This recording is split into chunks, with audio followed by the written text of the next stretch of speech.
Hello students. In this class, we shall discuss about the topic gluconeogenesis. The term gluco means glucose, neo means new, and genesis means synthesis. So, the term gluconeogenesis means synthesis of new glucose.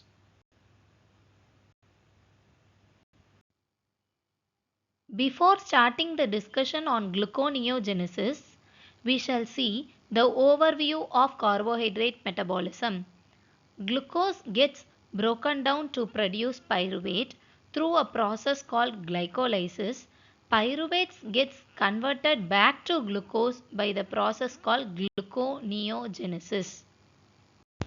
Specific learning objectives of today's session are: at the end of the lecture, one should be able to describe the importance of gluconeogenesis in the body, outline the reactions and enzymes involved in the pathway, explain the mechanisms involved in the regulation of the pathway.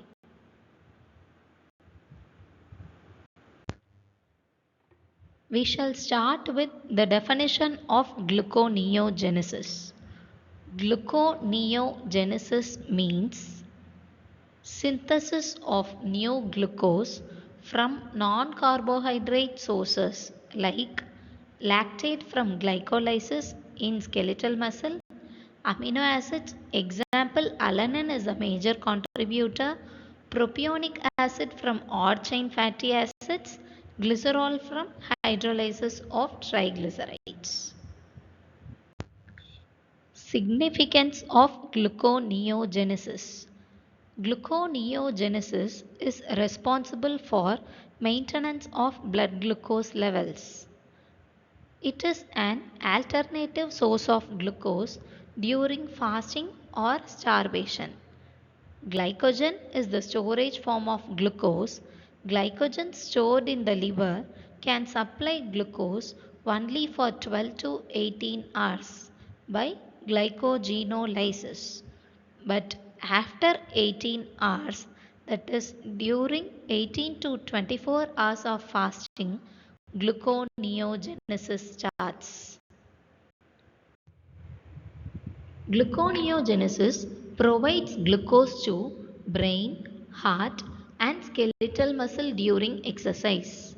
We need glucose for maintaining the intermediates of TCA cycle. Gluconeogenesis also helps to clear metabolic waste products like lactic acid, glycerol, and propionic acid.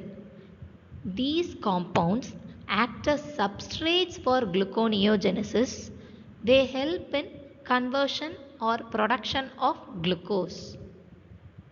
What happens when there is excessive gluconeogenesis?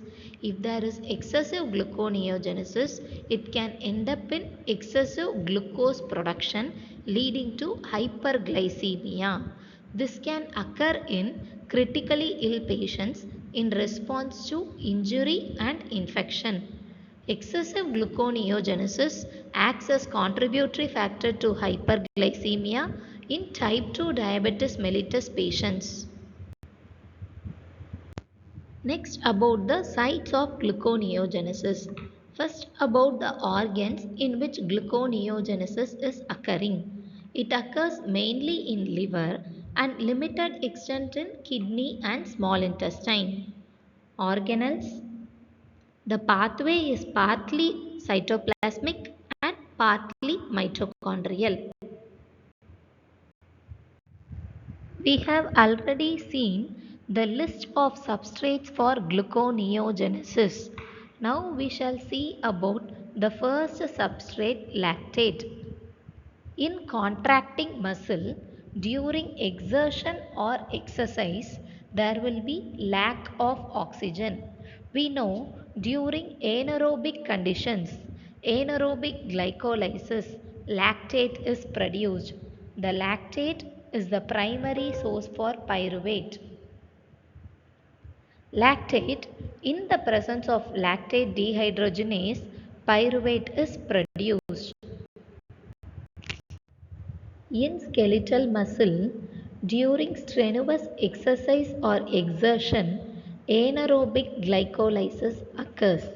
As the result of anaerobic glycolysis, glucose will get converted to pyruvate and pyruvate will get converted to lactate. Thus, in case of strenuous exercise or exertion, there will be lactate accumulation in the muscle. How to prevent lactate accumulation in the muscle? It is through a metabolic pathway called Cori cycle or lactic acid cycle. What happens is lactate, which gets accumulated in skeletal muscle, gets diffused to blood. From blood, it reaches liver. In liver, lactate gets oxidized to pyruvate and then this pyruvate is channeled to gluconeogenesis. Regenerated glucose can enter into the blood and then into the muscle.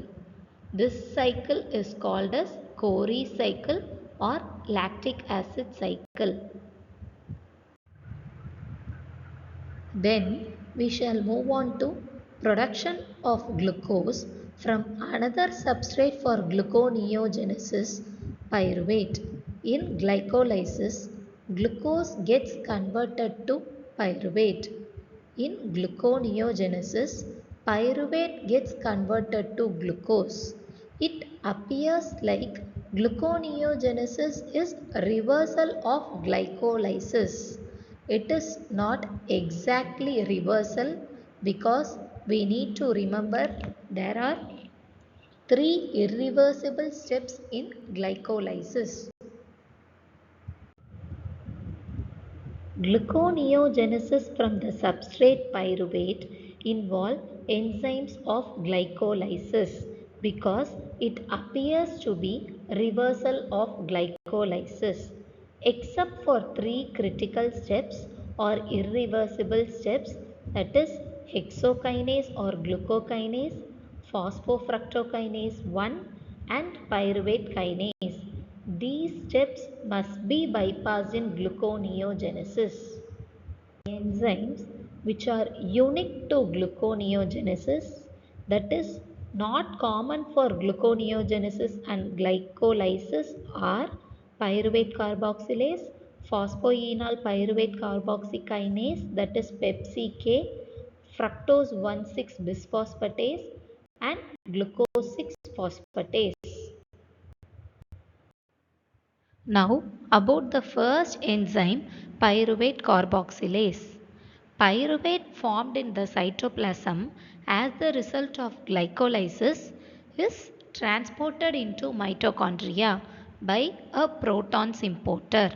In mitochondria, pyruvate is acted upon by the enzyme pyruvate carboxylase to produce oxaloacetate. So this reaction is a carboxylation. For any carboxylation reaction, biotin acts as coenzyme. For any carboxylation reactions, we need A, B and C, that is ATP, biotin and carbon dioxide.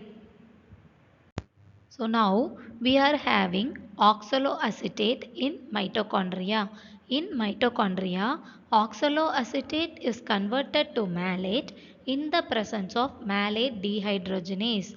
The conversion to malate enables the molecule to be transferred out of mitochondria by malate aspartate shuttle. In the cytoplasm, malate is converted again to oxaloacetate by the same enzyme malate dehydrogenase. Now, oxaloacetate has reached the cytoplasm. In cytoplasm, oxaloacetate is converted to phosphoenol pyruvate by the enzyme phosphoenol pyruvate carboxykinase, otherwise called PepsiK. This reaction requires GTP, that is high energy phosphate. The net effect of all these reactions is conversion of pyruvate to phosphoenol pyruvate. This circumvents the irreversible step in glycolysis which was catalyzed by pyruvate kinase, that is step 9 of glycolysis. Now we are having phosphoenol pyruvate in cytoplasm. That phosphoenol pyruvate undergoes further reactions to produce fructose 1,6 bisphosphate.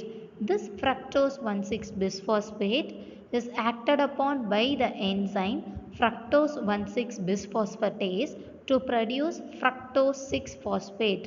This enzyme fructose 1,6 bisphosphatase bypass the step of phosphofructokinase 1 in glycolysis.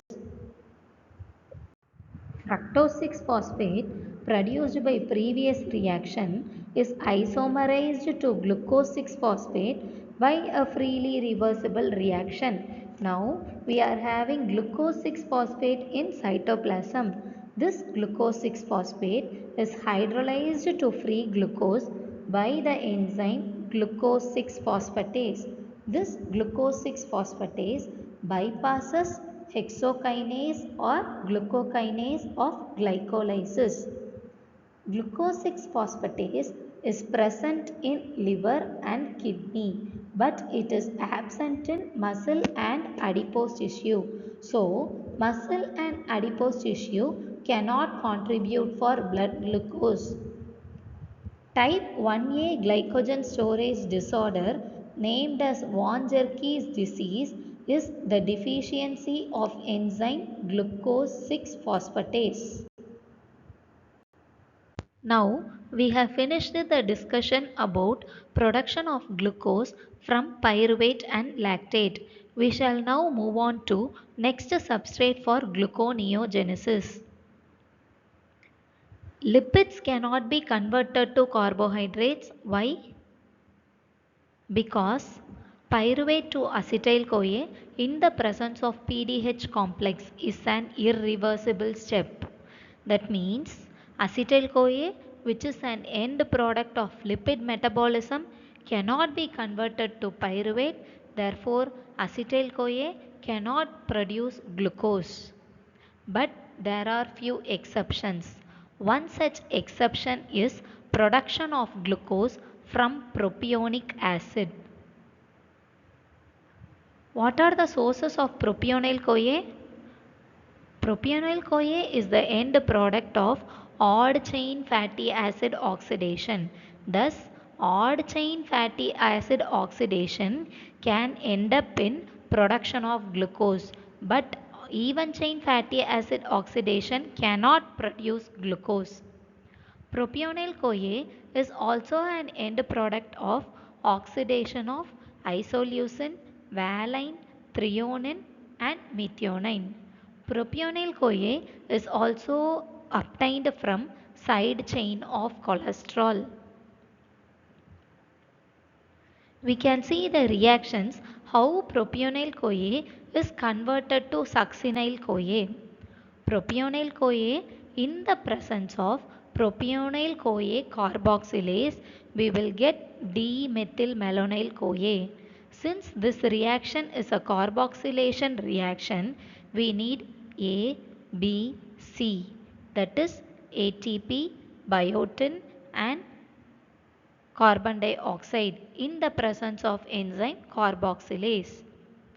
D-methylmalonyl CoA in the presence of racemase, we will get L-methylmalonyl CoA.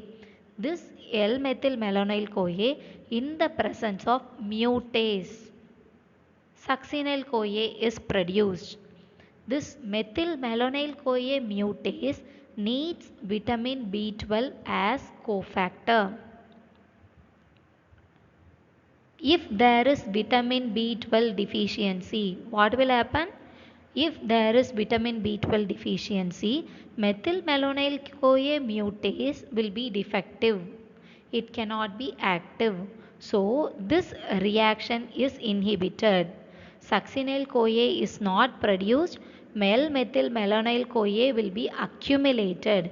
If L-methylmalonyl-CoA is getting accumulated in blood, it will get excreted in urine. And this disease is called as methylmalonic aciduria. So, methylmalonic aciduria can be because of vitamin B12 deficiency or methylmalonyl CoA mutase defect. There is another exception for the fact lipids cannot be converted to glucose. Here we can see as the result of lipolysis, triglycerides get broken down to glycerol and fatty acid.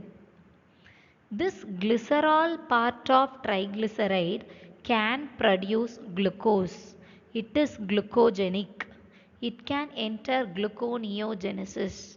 We can see how. This glycerol in the presence of glycerol kinase, since the enzyme name is kinase, we require ATP. Glycerol in the presence of glycerol kinase, glycerol phosphate is produced. Glycerol phosphate in the presence of glycerol phosphate dehydrogenase, dihydroxyacetone phosphate is produced. This dihydroxyacetone phosphate can be isomerized to glyceraldehyde 3 phosphate and it can enter that reversal of glycolysis step to ultimately produce glucose 6 phosphate and glucose. Now we have finished the discussion about production of glucose from pyruvate, lactate, propionyl CoA and glycerol part of triglycerides. We shall now discuss about the next substrate for gluconeogenesis, that is from glucogenic amino acids. Amino acids which can produce glucose are called as glucogenic amino acids. There are numerous glucogenic amino acids. These glucogenic amino acids can contribute for the production of intermediates of TCA cycle. Individual reactions for each glucogenic amino acid forming glucose or pyruvate. How each glucogenic amino acid is going to get converted to pyruvate or glucose will be dealt in the amino acid metabolism chapter. Among the amino acids, alanine is the major substrate for gluconeogenesis. Alanine is usually released from the muscle as the result of proteolysis. Alanine from the muscle enters the circulation and it gets transported to liver. In liver, alanine gets transaminated to pyruvate with the help of enzyme ALT or SGPT. Now, the pyruvate will undergo gluconeogenesis to produce glucose. The regenerated glucose enters the blood circulation and then this glucose enters muscle. In muscle, again this glucose will enter glycolytic pathway to form pyruvate and this pyruvate will get transaminated to form alanine. This cycle is called glucose-alanine cycle, otherwise called as Cahill's cycle. This is an indirect way of using muscle glycogen during fasting. Why we are telling this as indirect way is, usually muscle glycogen does not contribute for blood glucose. Only liver glycogen contributes for blood glucose because muscle glycogen lacks the enzyme glucose 6 phosphatase. But this Cahill cycle is an indirect way of using muscle glycogen during fasting. Energy requirement of gluconeogenesis. Gluconeogenesis is it an anabolic pathway or catabolic pathway? Gluconeogenesis is an anabolic pathway because there is biosynthesis of glucose. If there is anabolism, ATP will get utilized or produced. There is utilization of ATP.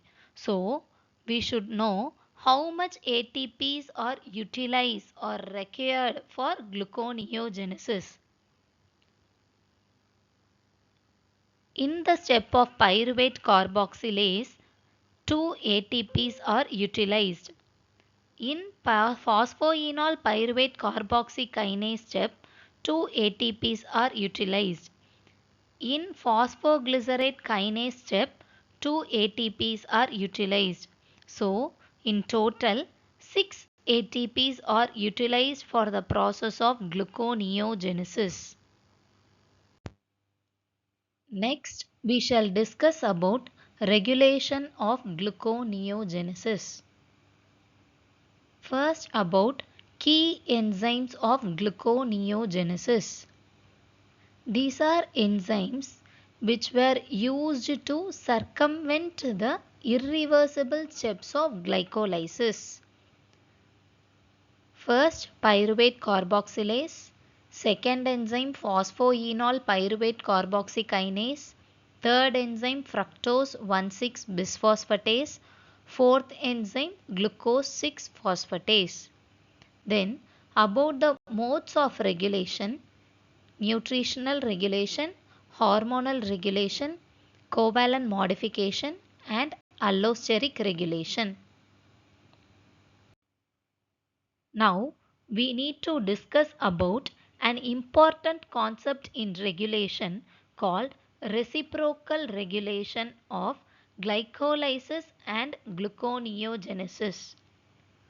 What is glycolysis? It is a pathway of breakdown of glucose. What is gluconeogenesis? It is pathway of production of glucose. Can both of these pathways happen simultaneously? No. If both pathways are occurring simultaneously, it is futile. It is of no use. So, glycolysis and gluconeogenesis are reciprocally regulated, so that one pathway is relatively inactive when the other pathway is active. Enzymes are regulated in such a way that when those involved in glycolysis are active, those involved in gluconeogenesis would be inactive, and vice versa. How the pathways of glycolysis and gluconeogenesis are reciprocally regulated? It is by nutritional regulation and covalent modification. During fed state, insulin is the active hormone which leads to dephosphorylation of enzymes, whereas in fasting state, glucagon is the active hormone which causes phosphorylation of enzymes. During fed state, we will eat more glucose, so our blood glucose increases. In response to hyperglycemia, insulin will be produced by pancreas. Whereas during fasting state, we are not having enough glucose because we have not taken food, so glucagon will be produced. In fed state, insulin activates the enzymes of glycolysis and inhibits the enzymes of gluconeogenesis, whereas in fasting state, glucagon activates the enzymes of gluconeogenesis and inhibits the enzymes of glycolysis. Before discussing about allosteric modification, we need to learn about tandem enzyme or bifunctional enzyme. That means a single polypeptide with two enzyme activities. What are the two enzyme activities here? One is phosphofructokinase 2 or PFK2 activity, and another is fructose 2,6-bisphosphatase activity. Phosphofructokinase 2 helps in conversion of fructose 6-phosphate to fructose 2,6-bisphosphate. whereas fructose 2,6-bisphosphatase is an enzyme for conversion of fructose 2,6-bisphosphate to fructose 6-phosphate. Fructose 2,6-bisphosphate is an allosteric activator of phosphofructokinase 1, that is rate limiting enzyme of glycolysis, whereas the same fructose 2,6-bisphosphate acts as allosteric inhibitor of fructose 1,6-bisphosphatase, that is a key enzyme for gluconeogenesis. Pyruvate carboxylase is an allosteric enzyme. Acetyl-CoA is an activator of pyruvate carboxylase, so that generation of oxaloacetate is favored. For fructose 1,6-bisphosphatase, activator is citrate and inhibitor is AMP and fructose 2,6-bisphosphate. Fructose 1,6-bisphosphatase is an enzyme of gluconeogenesis. The exact counterpart in glycolysis is phosphofructokinase 1. All these three effectors have an exactly opposite effect on phosphofructokinase 1 of glycolysis. For phosphofructokinase 1 of glycolysis, citrate acts as inhibitor, AMP fructose 2,6-bisphosphate acts as activators. ATP enhances gluconeogenesis. Why? Gluconeogenesis needs ATP, 6 ATPs. So, ATP availability enhances gluconeogenesis. High energy state enhances gluconeogenesis, whereas if there is low energy state like AMP, it inhibits gluconeogenesis. Then we shall discuss about clinical importance of gluconeogenesis. The hormones glucocorticoids, glucagon and growth hormone activates gluconeogenesis. The main site of gluconeogenesis is liver. When there is insufficiency of these hormones or in severe liver disease, gluconeogenesis will be depressed. If gluconeogenesis is depressed, glucose production will be decreased, leading to hypoglycemia. When these hormone secretion is increased, it leads to overactivity of gluconeogenesis, thereby the increased production of glucose leading to hyperglycemia. Hypoglycemia is the most serious and life-threatening condition compared to hyperglycemia. Hypoglycemia can cause irreversible brain damage. For brain, glucose is the predominant fuel. If there is decreased gluconeogenesis, there is decreased production of glucose leading to hypoglycemia. Severe hypoglycemia means blood glucose levels below 40 mg per deciliter in adults or below 30 mg per deciliter in neonates, which can lead to irreversible damage to the brain.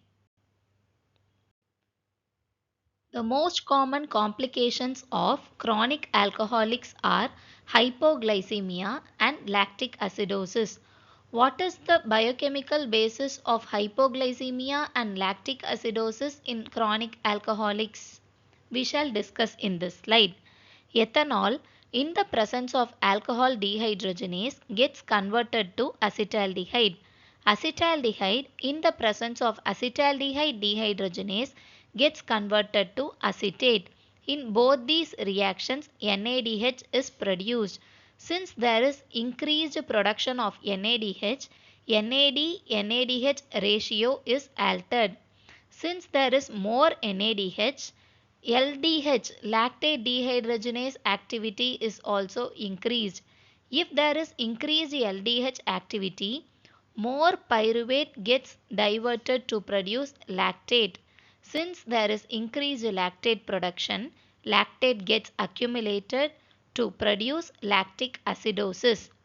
Since most of the pyruvate gets converted to lactate, only few pyruvate will be remaining.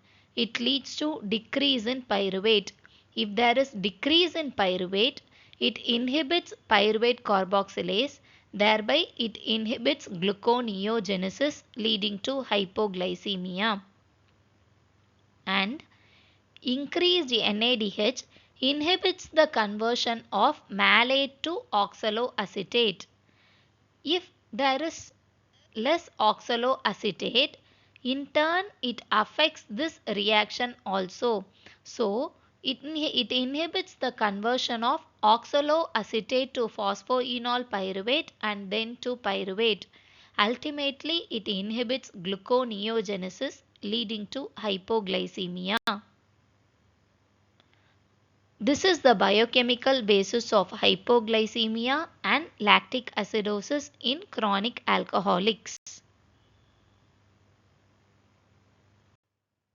Metformin is the most commonly used tablet used in treatment of type 2 diabetes. What is the mechanism of action of this metformin? Metformin inhibits hepatic gluconeogenesis, thereby it reduces plasma glucose levels. Thus, it is used in treatment of type 2 diabetes. We understood that defective gluconeogenesis can lead to hypoglycemia.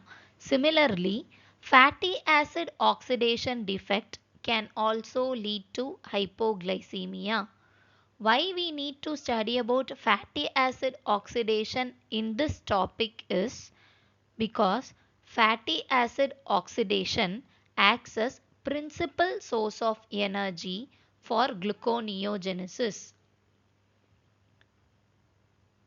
If a person is taking unripe ackee fruit which contains a toxin hypoglycin A, this toxin inhibits fatty acid oxidation and this condition is called Jamaican vomiting sickness.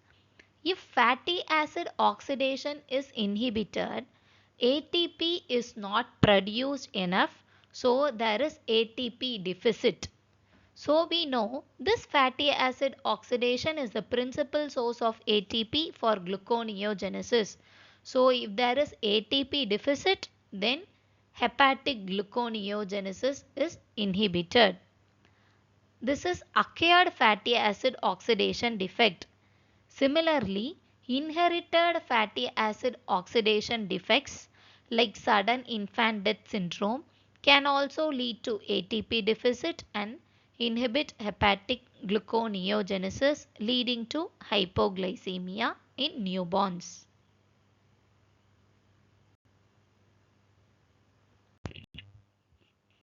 Thank you.